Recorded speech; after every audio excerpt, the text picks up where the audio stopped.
Hey there, folks. Welcome to today's episode of the Strategy and Leadership Podcast. Today, I am joined by Tagil Green, who is the Chief Strategy Officer at the Bank Hapoalim. Tagil, how are you today? I'm good, thank you. It's a pleasure. Likewise, I hopefully we won't have too much of a delay because I know you're in Israel right now and having a coffee late at night, which I appreciate.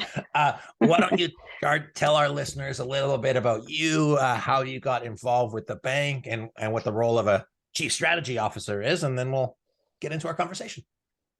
Perfect. So, starting from now, going back, I've been with Bank Hapoalim for about a year. I'm rather new. We can talk about that later. I've been doing strategy for almost 15 years. I started as a young consultant when I was 25. And I did the consultancy for like a decade.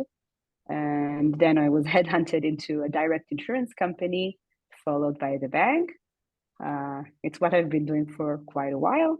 I live in Israel, right close to Tel Aviv. I have three boys, rather young, and that's it, I guess, in a nutshell. That's awesome. So you've been with the bank for a year. You've been in strategy for 15 years. What occupies most of your time other than the three young boys? What occupies the most of your working time as a chief strategy officer? So actually, Bank Hapoalim has had a very interesting and intensive year during 2022 because about a week or two after I started working for the bank, we started a 5-year strategic plan with McKinsey, which we only finished completely and put the stamp on by the December 2022. So it took us quite a while. So for the year and a bit that I've been working for Bank Hapoalim, that's what I've been doing. It was very intensive. And currently, I guess being practical is the leading way to look at it, because what we did was we took a very high level McKinsey plan for 5 years ahead and started putting it into pieces, into initiatives that we can start working on right now for 2023. And then now what we're trying to do is figure out how does 2023 going to work, while already I'm starting to think about next year because things take time. So I guess that's mostly my time. Absolutely. So I'm curious because, when we do strategic plans, they can take a day or two in an offsite. Sometimes it can take several months with a McKinsey level plan that is thorough. You've brought billions of I don't know, I should go the Israeli currency, so I apologize. I won't even reference it. What goes into all of that work to make sure that you have a good strategic plan from your perspective, not necessarily from McKinsey's perspective? Um, I guess Israelis have a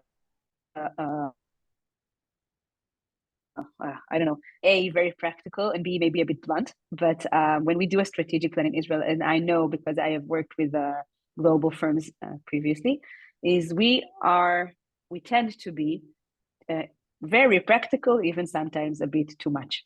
So when we do a strategic plan with McKinsey, I think what we took from them that they did extraordinary is a very, very large scale benchmark. They had a team of, I think, 15 people from all over the world, each responsible for their expertise, depending on the bank's perspective and product. I should say Bank Hapoalim is a global bank, is a universal bank that has a very large variety of products and millions of customers, the largest bank in Israel. And then we needed to create a strategic plan that can address each one of the products for each one of the customers in various channels, because we have branches and we have digital, and we have a call center, and we have not so good a connection between all of them. So it was a complex project. So going back to the question, we did a very thorough benchmark, took as much information as McKinsey could give us on the decisions that we need to take, finished the part with McKinsey with rather a high level strategic ambition, a list of strategic initiatives, and then we said, okay, we need to take it to the next level, and did McKinsey call it a BUP, the bottom-up planning process, which then we took the strategic initiatives and kind of broke them down into a work plan, which is what the bank is doing right now. I hope I answered your question. Yeah, absolutely. And I think about it because obviously you've seen like many organizations. We talked about SMEs, and obviously like Bank Hapoalim, largest bank in Israel. It can be very complex. And if you are very blunt and direct, it can be very simple. And when I talk to some people about, we facilitate a 2-day offsite to create, the formations of a plan minus the bottom up, it's like, okay, 2 days is kind of the minimum, where some people are like, oh, we have a day, we have half a day to create a strategic plan. Meanwhile, your plan took a year, but it needed it because you needed to do the market research. You needed to set the benchmarks. You've got, so much money on the line. You've got stakeholders, you've got digital transformation, you've got cross-cultural impact, all of those things needed to be considered. And so I kind of more than anything wanted to highlight the, complexity that a strategic plan can take, but then also the potential simplicity depending on how you want to approach your organization, so there's not one size fits all. So I guess my next question is, in your 15 years of experience, what have you seen in the gamut of strategic plan creation, strategy documents? If this is more complex, what else have you seen, and maybe what are some of the key ingredients for you of a good strategy? So I guess your question was straight to the point, because it really, really depends on the organization that you work for. So if I take examples from, and also I think the time, because let's divide the answer to two. First, in a general perspective, 2022, 2023, people don't have patience. The world is changing so fast. You can't plan a strategic plan for like 7 years ahead. It's irrelevant. When I was a young consultant, we had a very large-scale Israeli, it was an ex-military company, big one, never mind. So we did like a 5-year plan and renewed it every year, but it was also always 5 years ahead. And when we started this project, our board of directors asked us, how long do you want to plan? Some said, let's think a decade ahead. Some said, it's irrelevant, let's talk about 2 years ahead. And we kind of negotiated into the like 5 year ahead, 4 or 5 years, and said, okay, that's good enough. Because some of the complexity and the range depends on the field that you work for. So for banking in Israel, 4 or 5 years ahead is good enough. So if I'm thinking about what is the range of a plan, first thing I think we need to think about is how long ahead are you planning?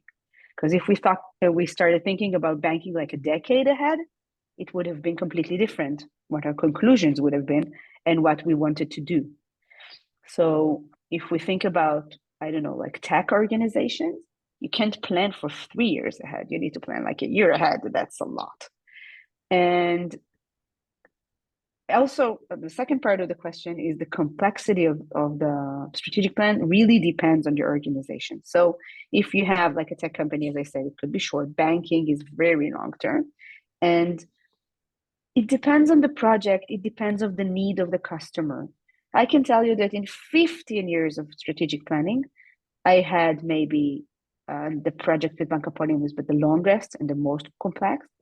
I had assignments, I even call it not even a strategic plan, through a strategic plan, that we needed to do like a specific question about like an insurance company that wanted to come to get a better service for its customers.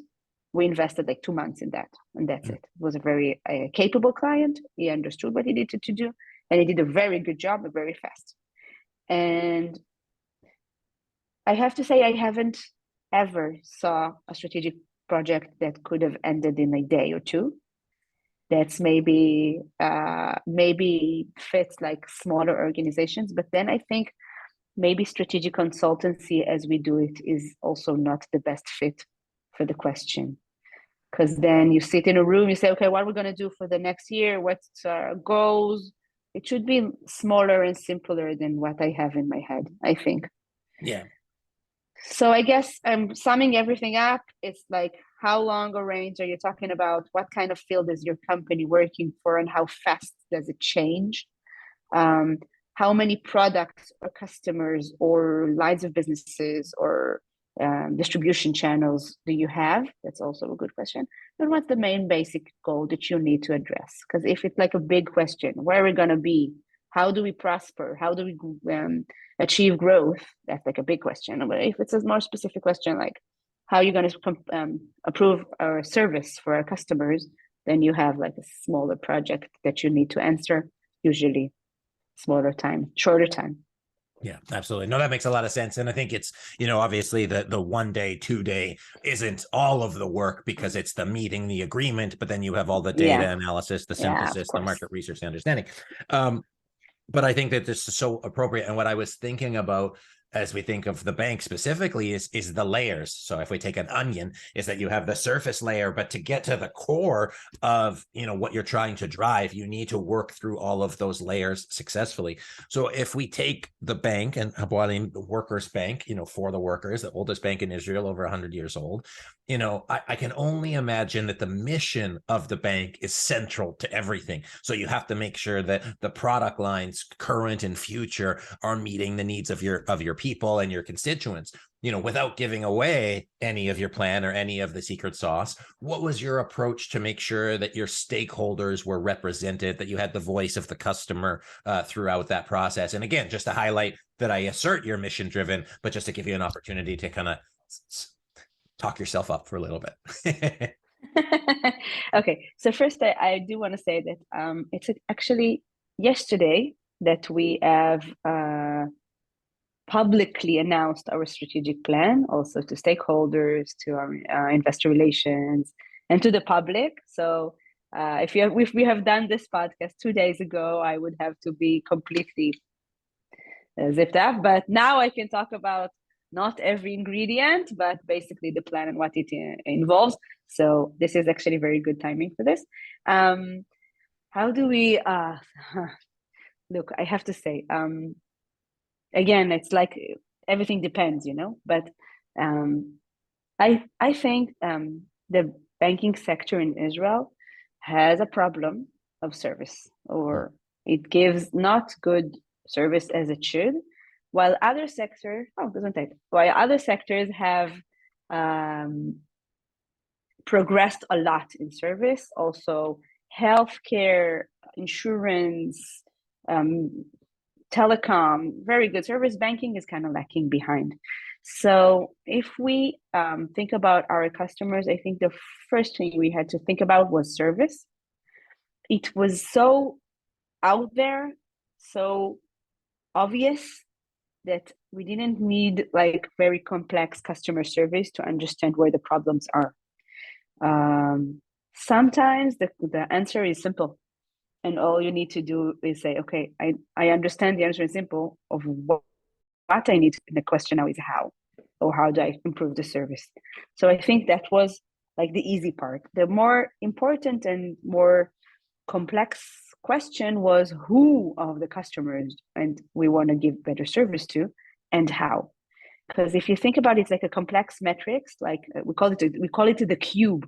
It's a cube of 3 dimensions: the customers, like different types of segments, the products, and the distribution channel. And then if you try, like, think of like a Rubik's cube, if you try to like sort out the cube like by colors, okay, who's the segment I want to invest in, right? You started doing that. Who's the segment I want to invest in? And by investing in them, what does that mean in distribution channel and for which products? So let's take a specific example. Easiest would be affluent customers, which are our better customers. They have more money, they have more products, they have more potential for income. And then you say, okay, what do I do with them? What do they want? Do they want to go to the branch? Or maybe they want to talk to me on the phone, or maybe digital is all they need. And then you start saying, okay, but for which product? Investment products globally, not just in Israel, are basically you can do everything online, but still most people want to talk to someone.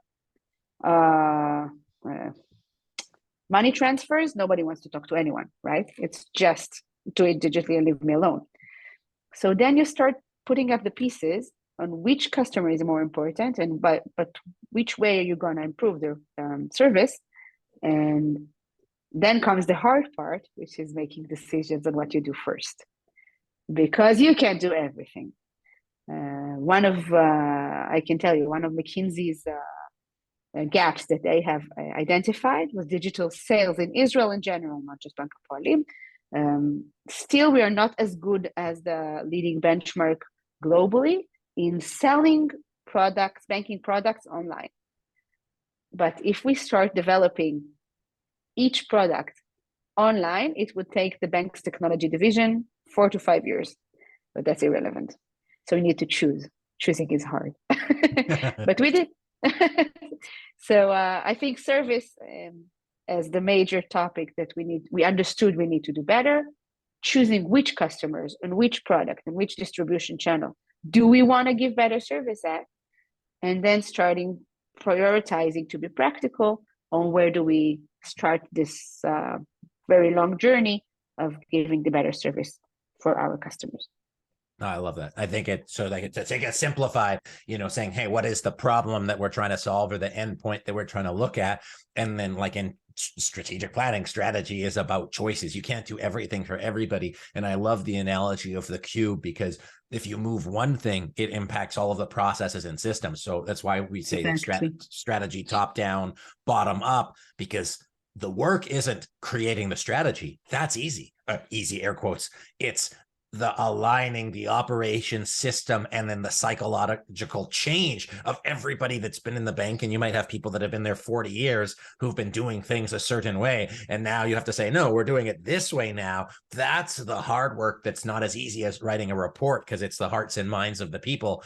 And it creates a lot of work. So I think we got good timing on your strategic plan. I'll have to review it, but I'm curious to see how you are thinking about that or approaching. Yeah, I think it was published. It was published on our stock exchange website yesterday morning, and I do want to say another thing about that. Actually, two things. First thing is Israel's regulation on banking is quite unique in its very specific involvement and very instant response that the regulator expects. So even if we plan very good on how our tribes, we work agile for the bank technology, how our tribes are working and how are we going to plan on what we're going to develop first and what next, most of the times we get very annoying interferences because we need to replan all of our work plan to fit into this regulators' requests. And the second thing you talked about was organizational culture, which is something that we deal with a lot. We have a mix of people who have been in the bank for a little time, like myself, like a year, combined with people that have been there for 30 years. It's a traditional sector in its basic core. And then we need to think about how to align everyone on the same objectives and get them on board and with us when we try and do all the changes that we're talking about. That's quite a challenge. I think we did a good job for that this year. I myself have met in person over 1,500 employees of the bank for presentations talking about our strategic plan. Yeah, I know it's crazy. Talking about the strategic plan. It started off by whoever invited me. I said, okay, sure, I'll come and talk about our strategic plan. And when it started kicking off, I said, okay, let's do something very organized. We had like an agenda, and I met every division in the bank, starting from 10 people to 300 to 400. Whoever invited me, I told them, no, let's gonna do it very orderly. And I met everyone and talked about our strategic plan. So we all be in line and on the same page on what the bank needs to achieve. That's very, very important for organizational culture and for getting everyone on board. I love that. And at least the internet tells me you've got around 5,000 employees. So, CEOs out there, if you're complaining about doing a town hall once a quarter, imagine the amount of work it takes to get in and buy in 1,500 people. But one of the things that is sticking with me is saying, if you're committed to service, if you're committed to driving that value for the customer and those various segments of the customer, you really have to make sure that everybody's bought in, because the service starts at the front line. Yep. It's so critical. And that, just the amount of work that it takes to move an organization of that size towards a new direction is really impressive. As we begin to wind down here, I just have a question culturally, because I'm not familiar with it. So you mentioned in Israel, people are very, call it, blunt. And I can imagine in a historical context, one of the oldest, call it, civilizations or communities, that have a lot of historical practices baked into it. Are there, if for people that are doing business in Israel with Israeli companies, is there something that they should consider in terms of the culture? So in Brazil, people are very agreeable, but might not necessarily follow up with it. And in Minnesota, people are also nice. Minnesota nice. In French, you might get overly rude. I'm French, I can say that, but I love all my French people. How does and it's complex, bureaucratic, etc.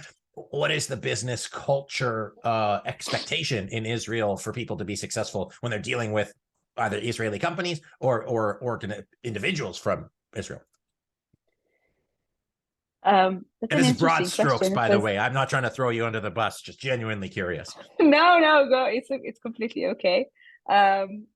Look, it's funny that you asked that, because usually what we try to do is the other way around, because we try and be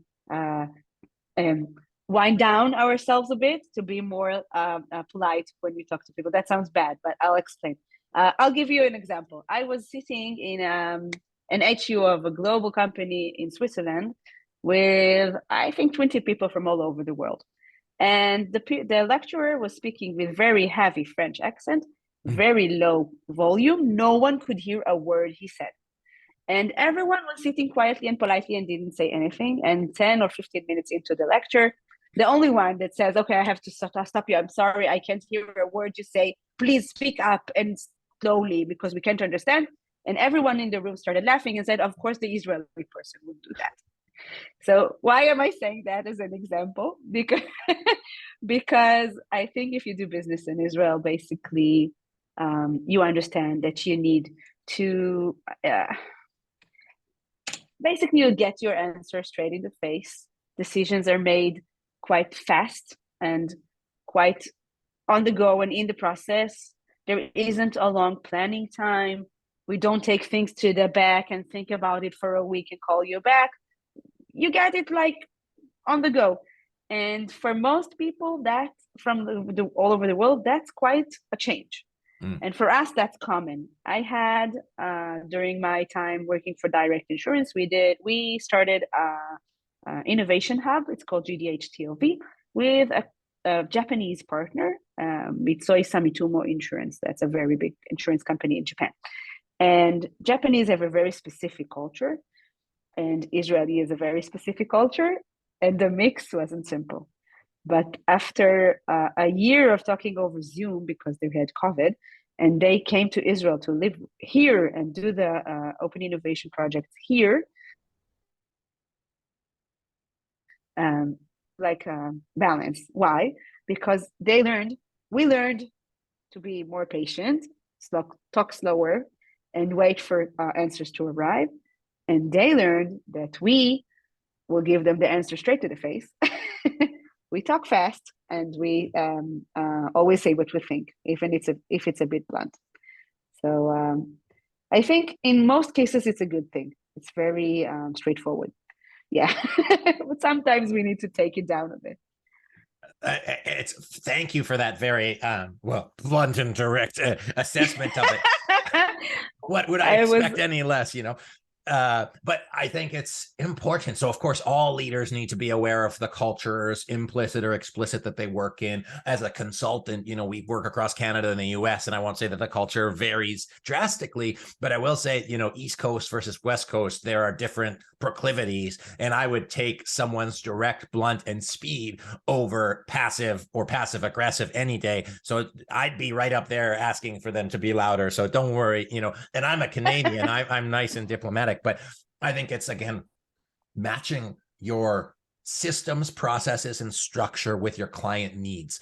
And I think everything that we've talked about is not only from a need of doing business, but also culture perspective, is that the bank evolves its processes and systems for both its customers, as in the people who do banking, and their employees, who are the people who drive the banking. You need to be aware that everything matches. And I think that you've got a good task on your hands to drive the plan forward. So I'm excited to see how it moves forward. And if you're interested, I'd love to have you back on the show in 2 years, and you can tell us what's been happening. So Tagil, where can people learn more about you? Where can they, we'll drop the link to the strategic plan in the documents. Where can they learn more about you, learn more about the bank? And if they want to do business in Israel, I guess they can learn more. So first of all, I'm on LinkedIn, and I would more than appreciate any question or concerns. Please do.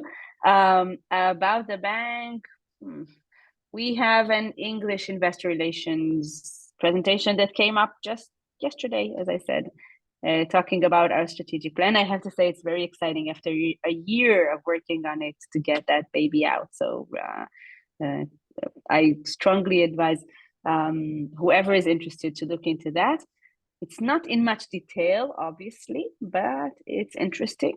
And I think what's also interesting that most banks on the globe are trying to address almost the same issues, and also I think multi-layered complex organizations as well. And as I say, God is in the details. So it's always into the sector, into the specific initiatives that makes the difference. Awesome. But still. Well, I appreciate you just sharing, behind the scenes of what it takes to, move an institution like a bank forward, especially one that has the history of yours, and in a complex, digital transformation, service-oriented world, air quotes, post-COVID, the amount of work that it takes. And not only that, to successfully drive organizational change with, 4,500, 5,000 people is not insignificant. So, just thank you for being here. Toda Rabba. I don't know if I said that. I'm sure my accent could be very better good. on that one. Perfect. Yeah, excellent. Well, I really appreciate you being here. Thanks for sharing, Tagil. And I wish you nothing but the best, because it sounds like you got a lot of work on your hands. But thank you for being here. I just so appreciate your time and energy sharing with us. Thank you very much. Folks, my guest today has been Tagil Green, who is the Chief Strategy Officer at Bank Hapoalim in Israel. One of the things that I'm taking away from this conversation is that right-sizing your strategic plan creation and implementation so that you have the right timelines, understanding the Rubik's Cube of interdependencies and prioritization. You can't do everything with your strategic plan. And also relevance, timely relevance, cultural relevance in everything that you work on is critical as you think about leading your team forward, whether it's a domestic or international kind of structure for your plan implementation. So I hope you learned a lot. I invite you to check out that plan, because you can never learn less. You can only learn more, and to learn from the best. And then the other thing that's actually cool is, as small and medium-sized businesses, large businesses, you don't always have a benchmark. So in an industry like banking, if you have other banks, institutions of similar size, take advantage of the data that's out there so that you can know what to measure against, but also recognize you are your own entity. And so you have to make your own benchmarks for what good looks like for you. Anyways, I appreciate you being here. Appreciate you watching. This has been the Strategy and Leadership Podcast. My name's Anthony Taylor. Visit SME Strategy for more on strategic planning, and I'll see you next time.